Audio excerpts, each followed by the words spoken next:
Lembra que eu falei para vocês de um conceito bem legal que a gente ia falar? Tá aí que esse conceito. Princípio da parcimônia. O que é que esse princípio ele vai dizer? Vai dizer que as árvores evolutivas mais simples, aquelas que a gente não precisa de uma explicação mirabolante para entender, serão as corretas. Por quê? Porque se a gente está complexuando algo demais, criando ser vivo onde não tem, traçando outras rotas, é muito mais fácil isso estar errado. A gente precisa de uma solução fácil para um determinado problema.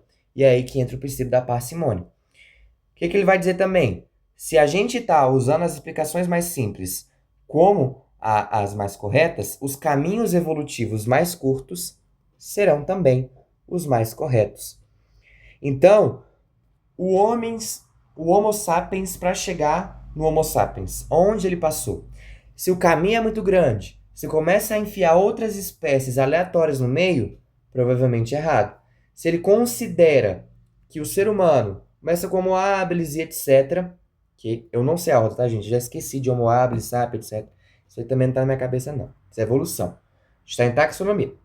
Então, ela vai dizer, cara, essa que tá mais simples é mais correta. O caminho evolutivo mais curto para chegar até o Homo sapiens é o mais correto. Feito isso, tá até aí, vamos então para o primeiro passo para montar uma árvore evolutiva. Que nós estamos falando de montagem de árvores evolutivas também. E a gente vai continuar isso na próxima aula, mas vamos começar. Identificar se uma característica é mais antiga ou mais moderna. Vocês precisam entender se a característica que vocês querem usar como base para fazer com que uma árvore evolutiva exista é mais antiga ou mais moderna. Se ela é recente, ela vai estar no topo. Se ela é mais antiga, ela vai estar no final. Quem é mais novo? Mitocôndria ou os cloroplastos? Vamos entrar nessa parte aqui das hipóteses. Eu falei para vocês que o primeiro passo é identificar a característica. Identificamos, supomos que a gente identificou. Eu vou desenvolver isso depois, galera. Não se preocupem, não fiquem com medo de não estar entendendo nada, porque na próxima aula a gente vai falar sobre montagem de cladogramas de uma forma muito mais entendível. Beleza, o que agora significa isso aqui? Quem é mais antigo, mitocôndrias ou cloroplastos?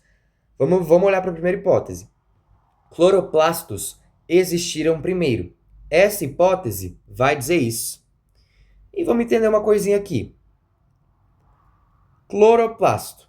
Se o cloroplasto existia primeiro, as mitocôndrias vão ter cloroplastos. E logo, tanto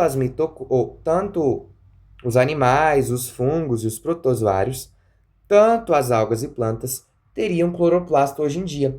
Isso é real? Não. Porque a gente sabe que nós, seres humanos não temos cloroplastos em nossas células. E aí, o que a gente vai ter que fazer então?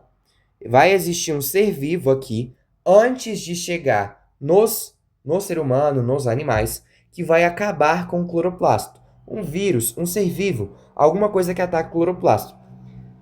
Entendi, Ara. Segunda hipótese. As mitocôndrias vão surgir primeiro.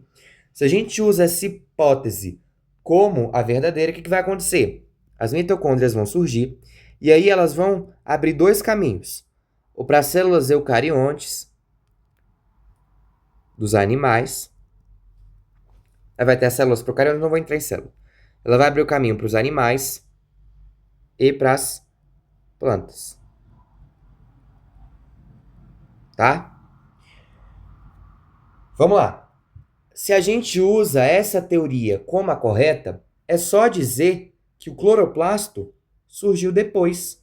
Se o cloroplasto ele surge depois da divisão entre mitocôndrias modernas e cloroplastos modernos, ele vai surgir ali depois, nossa, depois. Então, aqui não teria cloroplasto. Aqui a gente não precisaria de um ser para acabar com o cloroplasto nas células. As mitocôndrias elas vão existir sozinhas, elas vão gerar ali as células animais e as células vegetais, e aí no caminho que as células vegetais estão traçando, nesse caminho que as células vegetais estão traçando, o cloroplasto vai surgir. muito mais simples. O que diz o princípio da parcimônia? Quanto mais simples é algo, mais correto ele tende a ser. Muito fácil, gente. Muito fácil. Muito fácil. Entenderam isso? Até aí. Vamos então para a próxima aula para a gente falar sobre montagem de cladogramas.